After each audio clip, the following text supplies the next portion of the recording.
The Budget Committee is back on record. We will continue with our department discussions. I think there are a couple of other items to have a brief, and I stress that, please, thank you, discussion about, so I'm going to turn that over at the moment to Administrator Schmidt. Yes, a few housekeeping items, Budget Committee members first. A reminder to all committee members and especially commissioners, if you have any requests for information, please make them here at this Budget Committee meeting. Please don't ask your staff over in the other office, because all questions should be asked here so that all answers can be given to all committee members.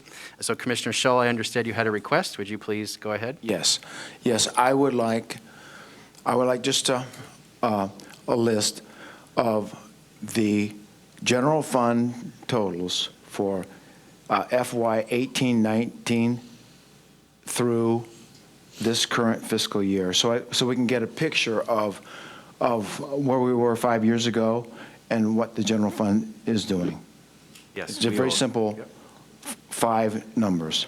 Are you requesting that broken down by department or just overall? Negative. Just Okay, the total thank you. of the general Overall fund total. for FY 18-19 through this current fiscal year. Okay, all right, thank you. Sandra, Thank go you ahead. for that. Sorry. Point of clarification, is it revenues you're looking at or expenses? Well, for example, this, our sheet here says that the FY 22-23 general fund looks like at 166 million, right? So that number for each of those years is all I want. Just the total, the Okay, total very well. number, Just the total. Very well. Just and the that's total. expenses, right? Because that's what the just budget, revenue. just revenue, just revenue. Okay. Well, can I just jump in? One thing that might fog that up a little bit is if we look at the property tax contribution annually for general fund, as opposed to some of the extra dollars that come in, because that's going to blur the message. I think I understand where Commissioner Shull's asking. So does that make sense, Commissioner? Well, Commissioner Savas, if you had also on there the amount just from property taxes, that would give even a more clear picture of what we're doing. Right. Okay, the direction we've come from in the last 5 years and where we might be going. Right. Okay, so we'll all receive copies of that then at some point today, or are you looking at that for tomorrow morning? Or, I mean, staff would have to go generate something. I so- recommend that we get that today so that we can look at it before deliberations today and have that in mind before we deal with the public at 6 o'clock. Okay, I have a question. Sandra, might it be possible for each of those years to get beginning fund balance, revenue, expense, and ending fund balance for each year? Okay, so beginning fund balance, total revenue, total expense. Oh, we want property tax broken out. Okay. Yeah, thank you. okay, all right. Mr. Shull, your card's still up. Did you want to do that? Thank you. And then secondly, I understand Commissioner Savas and Commissioner Shull had a request for a piece of equipment. If you would just mention that to the full committee, and then we'll do whatever you direct us, committee. Okay, so Commissioner Savas or Shull, which one, are you going to do that I request? had spoken to Commissioner Savas about a way to maybe articulate some ideas, and perhaps Commissioner Savas can expound on that. I think a whiteboard, just a whiteboard that's visible that's big enough that would be visible. I think I can kind of draw. Picture's worth 1,000 words, and it kind of gives that big picture without the detail, but at least to kind of demonstrate where the trend lines are showing. So may I ask, I've done a lot of exercises where we've used that type of thing, and I've found them to be helpful in some ways, but sometimes also detrimental because people get like, oh, it's a wish list and get too much up there, whatever. What are you seeking to accomplish by having a visual? Maybe that would help. I think what I'm trying to seek is how to efficiently budget. I think we need a budget our budget is for the coming 12 months, right? True. And then after that, we have another budget. So instead of having a situation where we budget here and we know we have a huge amount of expense, we need to make cuts, it ought to be the glide path the runway ought to be a smooth transition rather than a sharp dissension. So is it something that would be different from the forecast that we have? Is that, I don't know that we really have a forecast in our budget materials, do we? Actually, we do. we do, we were given, it's copies of the forecast that we received in, April? Well, yeah, that's what I asked for yesterday, but And we got we it. haven't discussed it. So it Yeah, wasn't in and- the original materials. Thank you, staff, for providing that, but we Yeah. haven't had a discussion about it yet. No, we have not, but we have this, and you're thinking that if we had a whiteboard, we would use it to better visualize the forecast. Yes, and I think with Commissioner Scholl's request of having the prior years, I think that it'll demonstrate the trend lines that we are facing. I personally see nothing harmful or wrong or whatever in doing that and having a visual. Like I said, sometimes I think they really help depending on what you're utilizing them for. But I would ask that we're clear on what we want that visual to be able to do, and who's going to do, the writing on there. Is that, staff or whatever? And at what point in time do we begin to use that, since that wasn't something that we were thinking of? But I think it's a interesting idea. And if I may, before you respond, I know Commissioner Smith has been wanting to speak, and so I'll stop and let her speak and Go add ahead. her I'm comment. not in a hurry. Am I'm not worried. yeah, okay, all right. I just So- assume we do it under deliberations when all the budget's presented, so Okay. there's no rush. Okay, all right. Commissioner Smith? I'm not clear on the purpose of the whiteboard. Now, Commissioner Scholl wanted to know what the general fund trend was since 2018. That's totally fine. If you want to put those numbers on the board, we will see it going up. Yeah. But if you are asking for something else to do projections and forecasting on the whiteboard, I'm going to object to that. Well,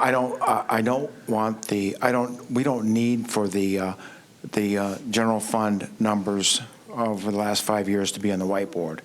The whiteboard was an idea that came up when Paul and I talked about the deliberations this afternoon, just like a PowerPoint slide sometimes is worth 1,000 words, and some of this stuff can be complex, and Paul and I talked about this and thought, well, maybe a whiteboard might be a way to visualize something that's very difficult to articulate. I want to know exactly what is going on the whiteboard, because I can foresee whiteboard, and we keep adding, and we keep adding. That's my fear. And we keep adding, and we're setting intentions for forecasting when the Board of County Commissioners has not set the policy for next year and the year after for forecasting. So I want to know exactly what that is, and maybe Commissioner Scholl and Savas could submit a list of the items to Gary Schmidt that they want on the whiteboard, and then I think it really needs to be limited, very much limited. Well, so I was going to say this, and I'll just stop here after I say this, is that I would think that something like this would be met with constructive curiosity as opposed to resistance. I'm not resisting at all, Commissioner Savas, No, nor am I. not in and the nor least. is Chair Parks, but I do think a presentation on a whiteboard needs to be somewhat limited in what the intention is, how it's going to be used for future forecasting. And if I may add, and I'm just thinking out loud here, you guys, so, if it's to be able to better visualize information that we already have, but visualize it in a different way, then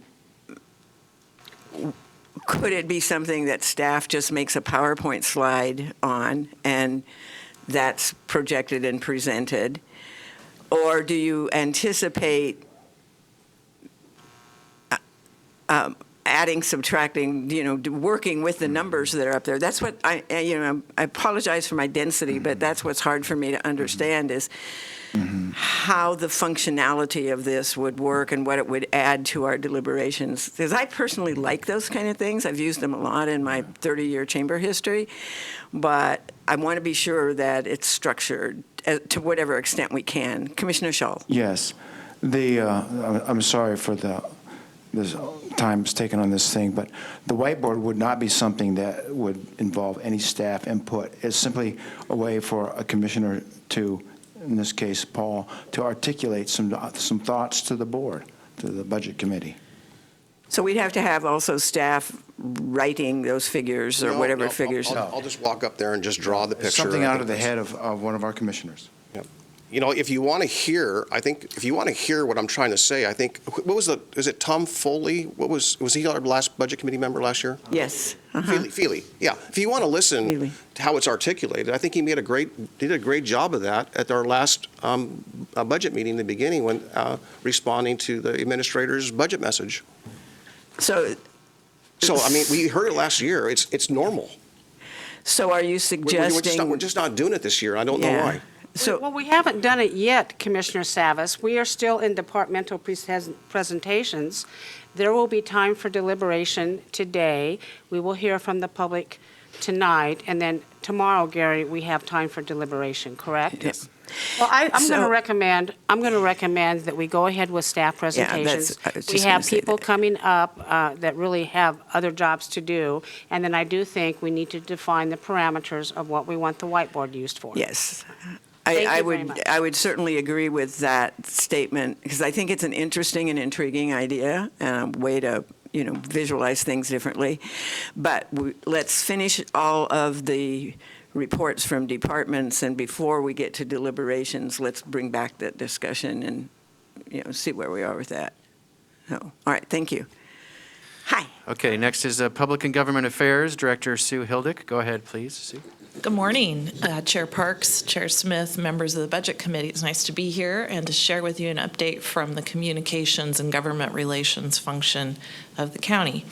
I want you to meet our leadership. Sitting behind me is Tonya Halowetsky, who's the Deputy Director of PGA, and Chris Lyons, who's the Government Relations Manager. And then we represent 24.5 people who make up this function of the county. We are focused on getting critical information to the people who live, work, and play in Clackamas County. I think of us as the translators. We take complex information, simplify it, and make sure it gets to where it needs to go. We, I think, are essential to building public trust and bringing transparency and timely information to people. We get to share the good news across the county, and we get to manage the trying times when the news isn't what we would hope it could be. We do that through a set of channels, from social media to community town halls, from our magazine, which comes out twice a year. It's just about to come out again, so you should see that in your mailbox. To recent productions about how the budget process works, as we try to educate people about the work you're doing here this week. We also oversee and advise on community engagement efforts, which includes 3 hamlets, 28 community planning organizations, and 47 advisory boards and commissions. We interface with government officials at the local, state, federal, and regional level, and we advance projects like the replacement courthouse and the Boring Lagoon. Just a couple quick highlights from this year. We successfully advocated for $9.4 million in state matching funds for the courthouse and $6.2 million in federal dollars to fund repairs at the Willamette Falls locks. And we're part of the team that works on those. Our communications staff was recognized by their public relations colleagues in Oregon for their wildfire response. Our cable channel has been converted to high def, making it easy to find. It wasn't easy to find if you had a high def remote, but now you can find it and you can watch hearings like this right in your living room. We also added a photo library for all of our departments to use, and we are very intently growing our expertise in equity and inclusion. So if you look at tab 19, you'll find our budget, and if you can go to slide 5, you'll see our department summary by fund. Our revenue comes from cable franchise fees, departmental sources, and the general fund. Requested funds for next year represent an overall 2% increase in general fund, or $934 $1,000. This increase is largely due to wage and salary expense and the fact that cost allocation and cable franchise fees are remaining flat or projecting a decrease. Our FTE count remains the same. We have reclassified some positions in the department.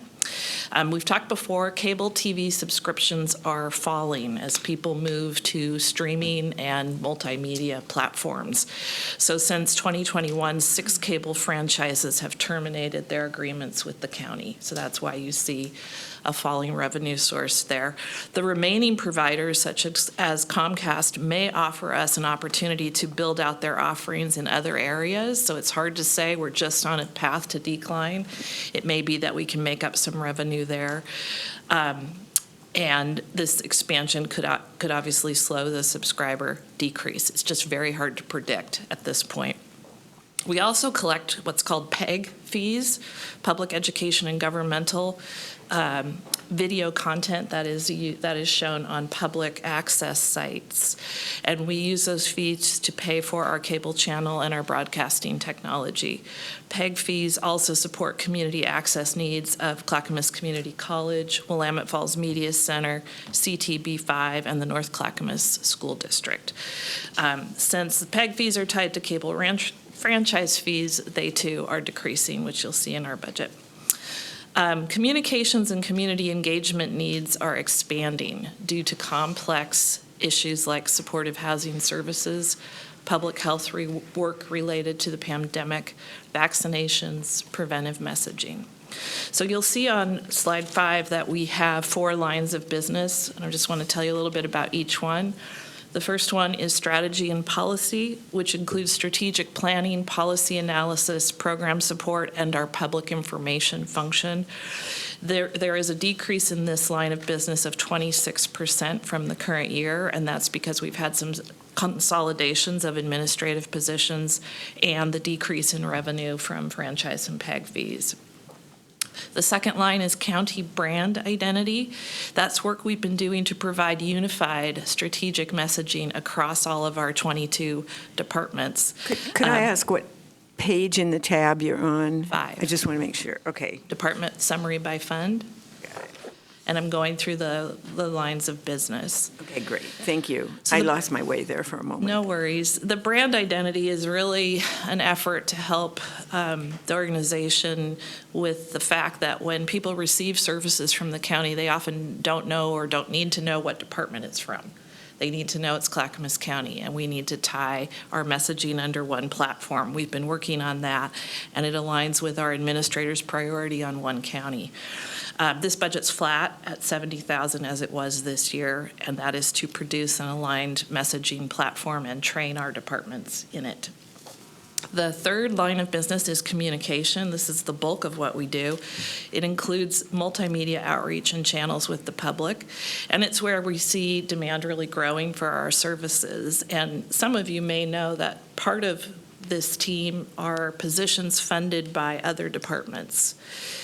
Because they have technical expertise they need in their communicators, or they have sort of exploding work, which I would say HAC is an example of where the work is really exploding right now, our housing authority. This budget, it has a 4.8% increase due to the addition of some new communications positions to support county departments. We also have some increased postage costs for the magazine. Magazine goes out twice a year to every household. We are doing some new things like providing Zoom licenses for hamlets and CPOs to meet, and we're doing some increased public outreach tools. And then the fourth line of business you see there is government and external relations. That represents our advocacy team for federal, state, and local government partnerships. We have also moved community engagement under this portfolio. So the increase that you will see there is over 50%, but that is because 2 other positions were moved there for community engagement. So if you look, still under tab 19, but now on slide 7, the summary of revenue and expenses, I want to just touch on a few highlights. You'll see that we have an increase in our personnel costs. Again, some of that is coming from other departments who are funding position. positions, you'll see our materials and supplies are down about 4%. We intend to return to the general fund about $243,000, and that's in dollars we have not spent in some of our on-call marketing firms. We have on-call contracts in case we need them.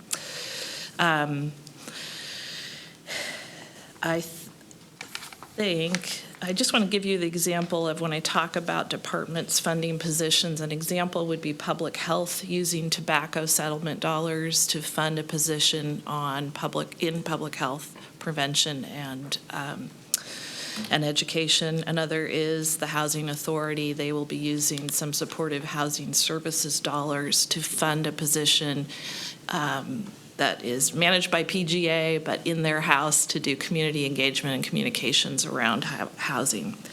The other thing in this slide on page 7 that came up last year, I just want to flag, is that special payments line. What is in there is the payouts we have to do for PEG to those stations I talked about, and also Willamette Falls Locks. We have been the holder of collaborative funding for the locks, and now that the locks has their own authority, we intend to transfer those dollars to that new group or return them to the original contributors. That's a decision that's going to be made in the coming weeks, but that's what lies in that bucket. I think I'd just end by saying that we did some new things this year that we're proud of, like value statements in transportation and housing, which we thought positioned the county really well going forward, so that's been fun. And we're looking for moments where we are not in response mode and we can be in proactive mode about educating our residents. So thank you. I'm happy to take any questions. Good, thank you. Commissioner Smith? Sue, thank you for all the work that your department has done.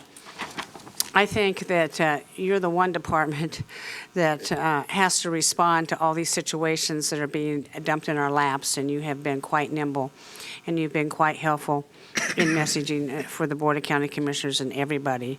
I want to thank you for that. You also brought on some new staff this year, and how are they working out?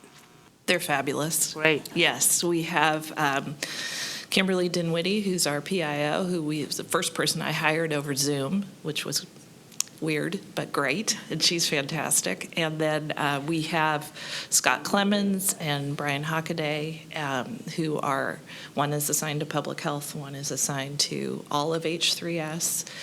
And I think they're a little shocked at how busy they are. It is a huge job assignment, but they bring deep expertise to us. And then we just hired a Texan. Katie Combs has joined us to do budget and finance for the department and MFR reporting. Thank you very much. Thank you. Commissioner Fisher? Thank you, Chair Parks. So you mentioned this about the reduction in the PEG fees, and on tab 19.7, it's really obvious how the PEG fees are going down. So my interest is in the all other revenue sources. In 2019, it was 2.6 million.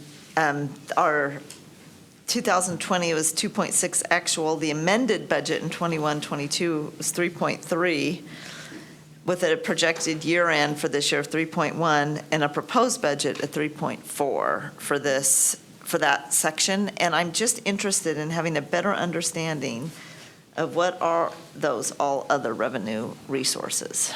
So in that bucket, we have our franchise fees. We have our interfunds from other departments. So some are paying for staff. Okay. And those captured there. We have some salary reimbursements also across other departments. And we have our Summit Strategies contract for our federal relations is in there. Okay, I'm just looking at the revenue side. Oh, okay, I'm sorry, that we interfund that. So we spread that out across the departments that have federal. Oh, I see, and then they pay us you back and back. it goes in there. Got it, thank you. Okay. Thank you very much. That looks like all the questions that we have today for you. Thank you so Thank much. you. Great presentation. Just keep up the good work.